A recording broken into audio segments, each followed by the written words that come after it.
So I'm here with Prateek Sadhu from Mumbai, runs restaurant Masque, and we're going to talk to him a little bit today about the history and the culture of Indian food, how he has become an internationally recognized chef ambassador for some of the country, and a little bit about his journey. And then we're going to talk a little bit about lockdown. So I'm Arlene Stein from Terroir Hospitality, and thank you for joining us in this conversation. Prateek, can you give us a little bit of history of your background and what got you interested in food? I was born in Kashmir. Kashmir is the northernmost state in India. I was born there. We moved out in 1990s from the state because there were a lot of political disturbances, and sort of, I would say, there was some kind of ethnic cleansing also going on there.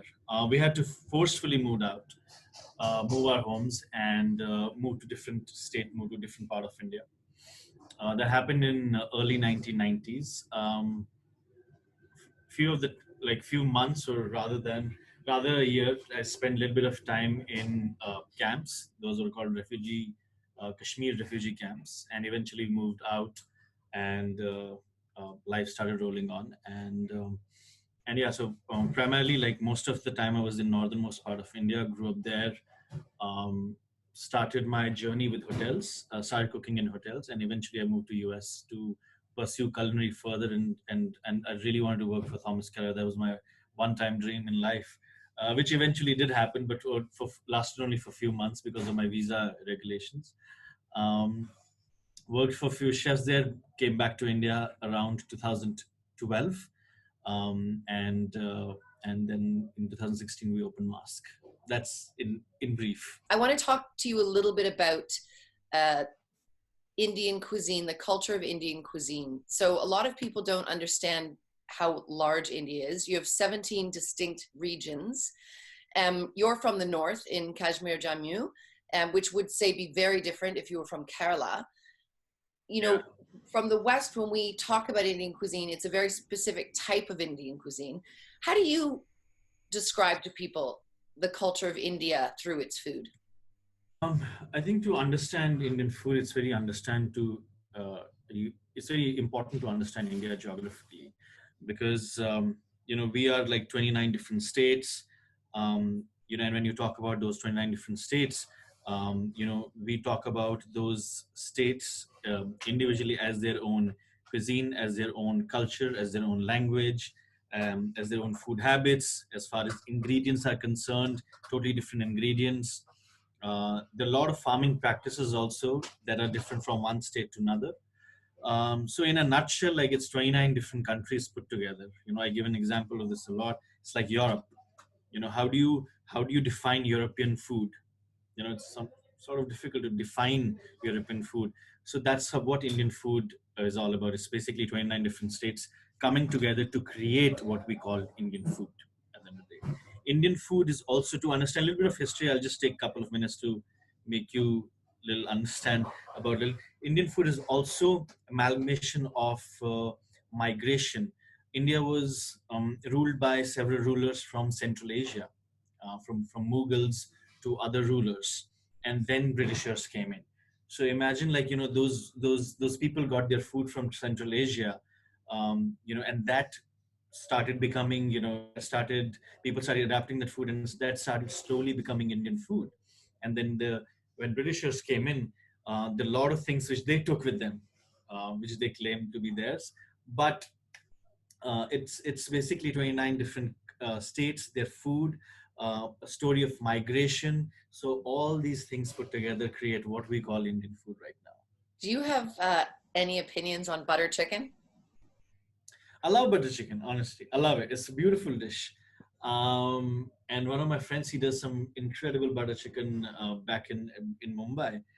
And no, I mean, it's an interesting story, because they say, it was invented by Britishers.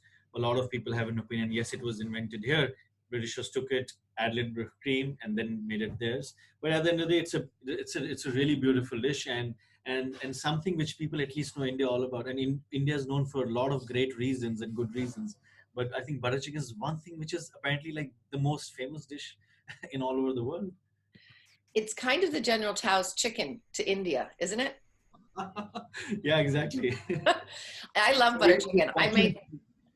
I made one of the best butter chickens of my life while I was in this quarantine. So Really? yeah. I got it from, do you know Mother's Kitchen in Glasgow? No. So there's this restaurant in Glasgow, which is run by a Pakistani family. Mhm. And the son of that family has been now, I mean, he was born, raised in Glasgow. He's a Glaswegian. And, but yet they have the most iconic Indian restaurant in all of Scotland. So I want to ask you, what do you think the worst stereotypes that we take away from the West, the misconceptions about Indian food that we have? There are many, and I think, while studying in America, um, people people have different misconceptions. First of all, people think Indian food is spicy. Is really hot, which actually is not. If you really understand India and all the different regions of India, spice is just added to give like life to the entire dish. And for us, spice is a way of life as well. I mean, we use spices just not for food, for everything in general. So for us, spice does not mean hot chilies. That's the misconception. That's the first misconception. The second misconception is that India is all about naans and butter chicken, which is absolutely not. And if you really understand also India, like there's so many different kinds of breads that we do here, right from Kashmir to if you go down to Kerala, you will be amazed to see the kind of breads and the techniques and everything that follow through. But apparently only people know about naan and they think like India, everybody eats naan. I don't eat naan. Let me tell you that. Um, what else? I mean, there are a lot of interesting this thing um, about food. I mean, there are funny stuff as well because I'm just digressing here.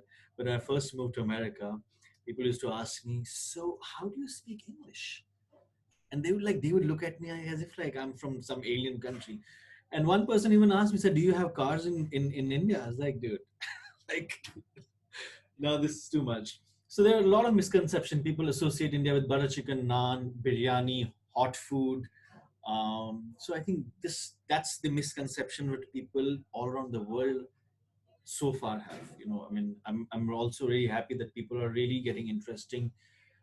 They're digging into Indian food. They're talking about regional Indian food. I think that's where crux of Indian food lies, which is regional Indian food, and really boiling it down to home recipes and what people generally eat at home. People don't eat butter chicken at home. We don't eat chicken tikka masala at home. We don't cook naan at home. That's a very restaurant and hotel style food, which is obviously gotten popular or many years. And so, touch on this idea of the culture of eating. So, most Indian meals are taken at home, but you do have a very widespread restaurant culture, and not just I'm talking bricks and mortar. I mean, people eat on a daily basis, regardless of socioeconomic status, just on the street. So, you have people who prepare food in all walks of life. So, tell us about the culture of that. Street food has a very important role to play as far as Indian food is concerned, because before restaurants came into picture, these like really beautiful restaurants, and I'll go back a little bit. Street food was the food which people used to go out to eat as a family. The entire family would go out. They would eat this amazing street food, and if you really see that street food, it's so technical, it's so beautiful, it's so tasty.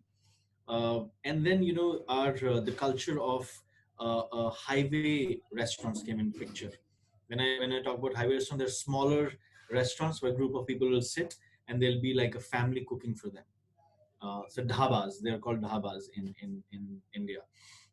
So I think the culture of eating out has always been there.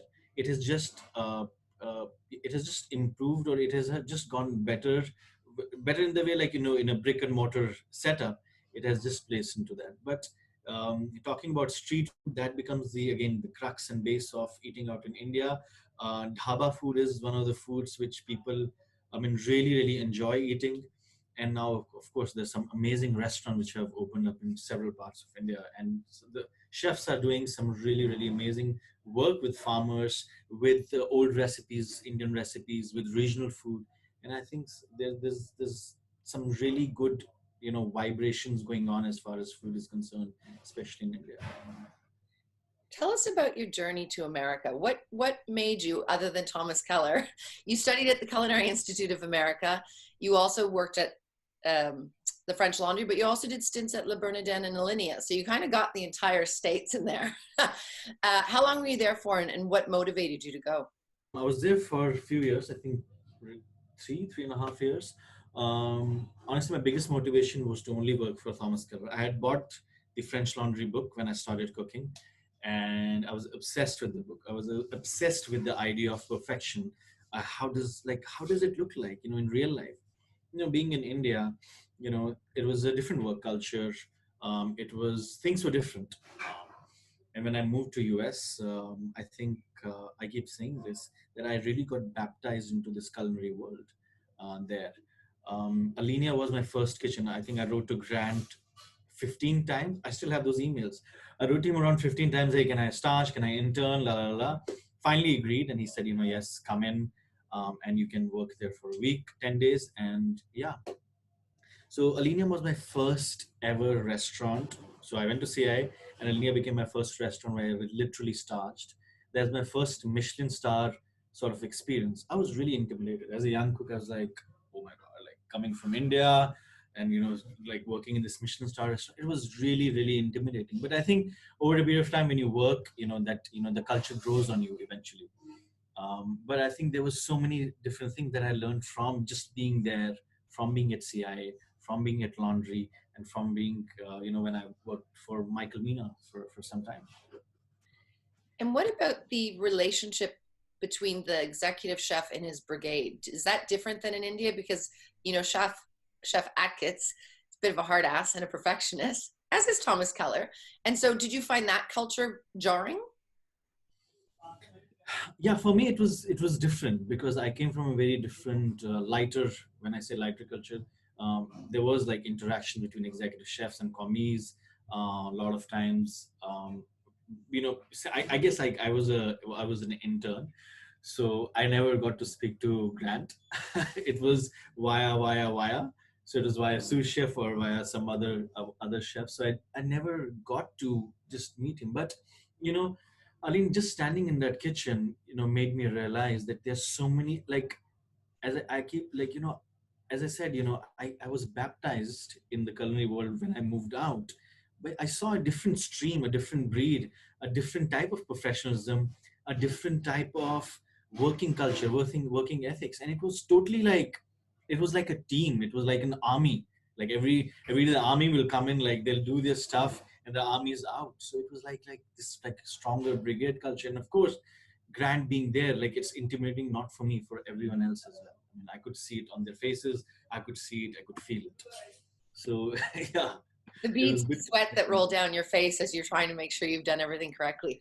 When you came back to India, what did you bring back with you, and how did that motivate and or change the way you applied your skills to cuisine now? I think there are many factors, and I think one factor which really stayed with me, I mean, until date was, so I mean, everything happened. I moved to Noma for like 3 months just to get an internship. Came back to States, and I think something changed honestly, and I kept thinking to myself, I was like, wow, so this is a country, Copenhagen. Um, and honestly, like I never, okay, I knew about Copenhagen, but I was like, oh, okay, fine, great city, but the biggest learning for me was one restaurant changed the shape of the entire country. And I thought to myself, this place is 6 months, it's sort of dark all the time because it's so cold. 6 months, there's great sun. Sometimes it's rainy as well.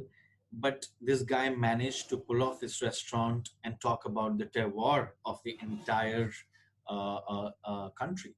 And, putting that terroir into the forefront and taking the cuisine out of it.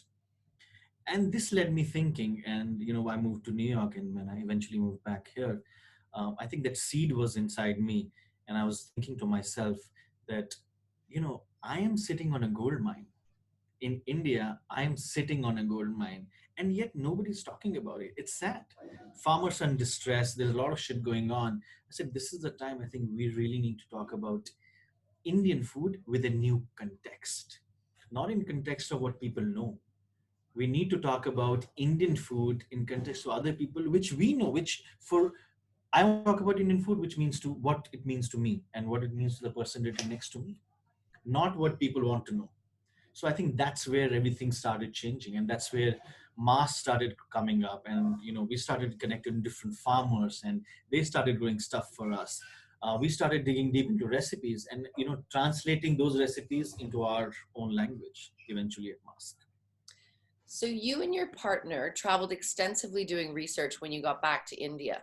What were some of the things that surprised you, and what were some of the things that you really wanted to, that you got inspiration from, that were surprising even to yourself? I was discovering my country. Literally, I was discovering. I was like, whoa, is it true? Wow, can we do that?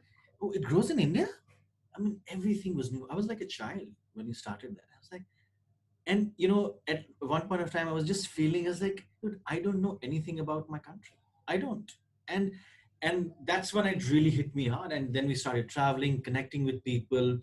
And I didn't know, like, we have these amazing berries that grow. And the only window is for a month, which is right now in May. In May, you get these Himalayan berries. They're exactly like raspberries with like so much of nutrition. And local people eat it with mustard oil, raw mustard oil and salt. So, I mean, I'm giving you just like random examples, like, cocoa or chocolate from India. Like, we get some amazing dark chocolate, which people don't know about, which Indian people don't know about normally. We'll go to supermarket and say, I want the best Belgian chocolate. But in the back store, we have the best dark chocolate sitting there and nobody talks about it. I think there were a lot of other things. I took a trip to this place called Ladakh. It's beyond Kashmir. It's like the northernmost part. One part is bordering China, one part is bordering Pakistan, and in between there's a place called Ladakh. Beautiful, beautiful place. And we get like this amazing sea buckthorn berries, cloudberries, and all the berries that you would normally associate with the Nordic. So I think I was discovering my country. I think that led to, like, that was the biggest inspiration. And I think India itself was the biggest inspiration, from its ingredients, from its techniques. And there were so many techniques which I would just see and I was like, my God. So I think everything, like, I started writing down, I started making notes, and it started really hitting me hard. And I think I need to tell that story. I need to tell that world what is going on, and this is what Indian food is all about. So that's the restaurant Masque, and you landed in Mumbai. Why? Tell us about the philosophy of your restaurant and why Mumbai. It's a very clear philosophy that we want to tell a different story about Indian food. We want to tell the story of Indian farmers. We want to tell the story of what people eat at home, and what Indian food is all about. It can be food from northernmost part of India to the southernmost part of India, but we want to tell a regional Indian story to the entire world. Bombay became the base because it's like New York. It's like a melting pot of India. People from all walks of life, stock exchanges here. There's so much tourism in terms of people coming in for a lot of professional work. They're like, the headquarters of Apple or all these, yeah. So Google is here. So everyone's here. So it's like melting pot. It's like New York, but a different version of New York. So I thought this would be the place where if we start the restaurant, our voice can be heard. And if that happens, then we can just expand and and go go everywhere. And do you say Bombay or Mumbai? I think this has been like a debate. Like, everybody asks me, especially when I go to UK, like, I'll get this question: do you call it Mumbai or Bombay? Well, I call it Bombay because I think the government changed the name in 90s from Bombay to Mumbai. But people who have grown up in like 80s and 90s, which is me, Bombay, the name is more than, it's an emotion rather than a name. So I mean, I love to call it Bombay, but yes, officially the name is Mumbai. What are the challenges in operating a restaurant in your city? I've been to Mumbai or Bombay, and I mean, the demographics are, the spiral is crazy. Like, I didn't expect the wealth that I found there, as an example. I also didn't expect the just the contrast of communities. And so and it's a big city. It's 19 million people. 23. So what are the That's the challenges? entire, that's the entire population of Australia. Yeah. What are the challenges that you face as a restaurateur in that city, and what make it difficult to run your restaurant pre-COVID? I think the biggest point was to sell Indian food to Indians. It was a different kind of Indian food. Um, so I think the story when we're talking about different Indian food, but in a very different context, telling a different story. I think that was the first of all that was a hard point, just selling it to local clientele. I think eventually, like, we started telling our story. People started coming in, and people started knowing what we are doing. People started seeing what we are doing, and I think that's where it all started. But I think logistics was also a biggest problem. I was facing to get things from northernmost part of India, to get things from northeast of India. So I think that's where I decided that we'll do a smaller tasting menu format, where we'll showcase the things from the season, and also at the same time be supporting a lot of local farmers, and also the farmers which we've been working from years. So I think the sell was the hardest part. Getting people excited about their own food was also hard. When I say their own food, it was we were somewhere in between home cooked food and the restaurant style food. So I think that was we were trying to bridge that gap. We're trying to make people understand. So this also exists. We have Seabukthon. We have these berries. We have this also. We have that also. So I think getting people excited for that, I think, was the biggest task. And I think, not saying we have done like really, really amazing, but I think we've started, like we've taken the first step, and now it's all about, rolling the ball. Give us a bit of insight in terms of the challenges that your producers have. Vandana Shiva, of course, is this huge international spokesperson of supporting the regional farmers who tend to be small family-run farms. Give us some insight into some of their difficulties. I think government support is one of the biggest challenges to a farmer right now, and it has been there for a while. Getting proper seeds, there's so many different aspects. I can keep talking about all those things. Proper irrigation, seed bank culture, and I think I've been stressing a lot about getting those indigenous Indian seeds.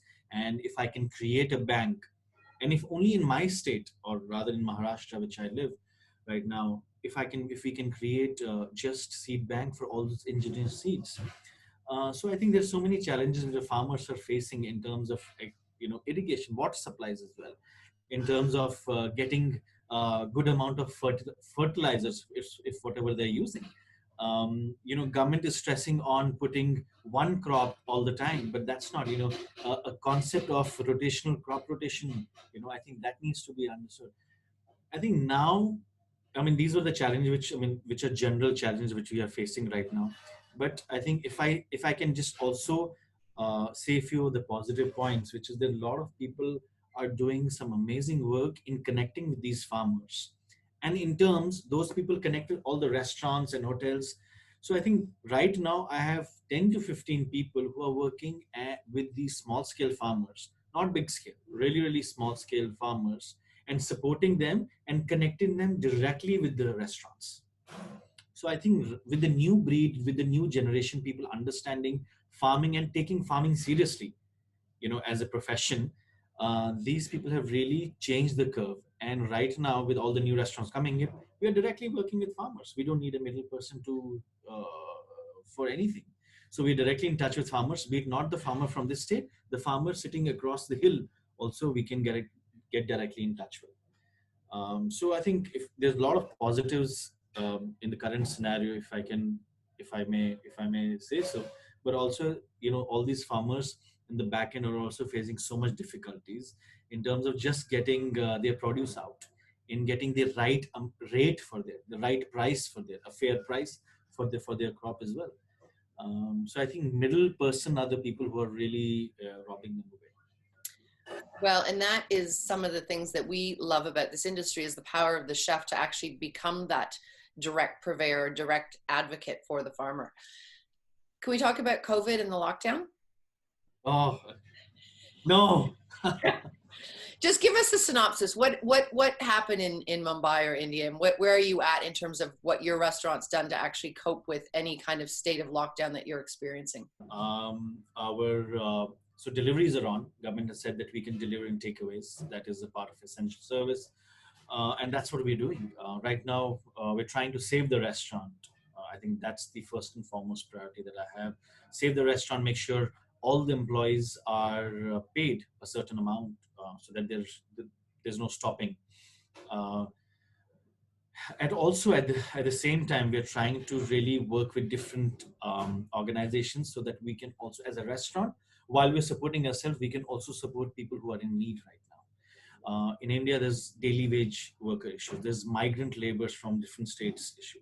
So I think we're addressing that through donations, through partnering with a lot of organizations, and that's what we're doing as far as local support is concerned. I'm interested to understand what lessons you've learned from this time and what strengths we can take from these moments to actually better ourselves as an industry. Only talk about my personal experience. A lot of things you take for granted because things are going fine. You're working on your new menu, this, that, and a lot of things on the back end we just take for granted. And I think, when this lockdown happened, it was just like as if a big rock has fallen on me. It was exactly that, and I felt crippled. There was a lot of mental pressure, and how will I go back? In January I was thinking, okay, this year is gonna be great. 2020 is gonna be great. I'm gonna do this, that. I have a new R&D kitchen coming up. I have a this coming up, and suddenly this happened, and I was like, I mean, now what? Like, does it even matter? What matters right now is save the restaurant, save the people who were with you all through this journey, save them. So I think that's where the delivery option started kicking in. And I think, moving on, I'm not, I mean, taking things granted is not going to happen for sure. I think a lot of times, we just take things for granted, but I think that's one of the biggest lessons. So last question for you, Prateek, is as you know, you're internationally recognized at this point. You do represent an idea of Indian cuisine. You're a great ambassador. What are some of your hopes for yourself for the future and the way that you can continue to propagate the culture of Indian cuisine internationally? I think in coming years, it's very important that the world knows about what real Indian food. When I say real Indian food, that they should put when you make a box of Indian food, they should fill in the blanks with what exactly does Indian food mean to them, or what really Indian food is, which is talking about regional food, which is talking about Indian ingredients, which is talking about Indian dishes. Not only those 5 dishes which are known globally, but those dishes which people generally eat at homes, or people who have been eating it for a longer time, or just forgotten. People should talk about India in context of street food. People should talk India in context of ingredients, because if you also understand Indian, the topography of India, we have tropical climate, we have hot climate, we have amazing winters, we have snow, we have everything. So when you understand, when a place has everything, imagine, like, it's literally gold in the soil. So you can have everything. So people should understand India not about few or those 5 things, but they should understand India as like 29 countries put together, and then they create what you call this amazing and beautiful Indian food. But of course, there's so many elements which go behind, which is the amazing produce, the farmers, street food, and the home food that we eat generally at home. It's been great chatting with you. It's been great getting a little bit of an insight into your world and the diversity of what exists. I'm hoping that we can continue to propagate these conversations and build better awareness. You participated in this conference, Food Forward India. What was your experience of that? I think it was really nice. It's a great dialogue that Garima and Ga has just started. They're talking, and I think they're dissecting again, dissecting Indian food into different regions, talking about regional food, and taking that region one by one, and dissecting that further. And I think it's a great initiative, and they should keep it on, and just move forward with it. I think it's a movement right now going on in India, and that's what I'm happy about.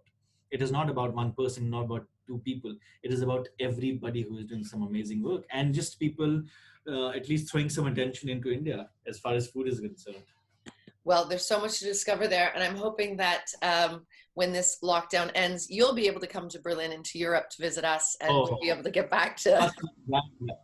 I so want to come to Berlin. Yeah. Well, we'll continue those conversations for sure. In the meantime, thank you so much for your time. Thank you so much. Thank you so much. It was lovely talking to you, as always. And I hope to see you soon, maybe in Berlin, maybe in Australia, or maybe somewhere else in the world. You never know. Good luck to you. Stay safe and all the love from India. Thank you. You too. Bye-bye, Prateek.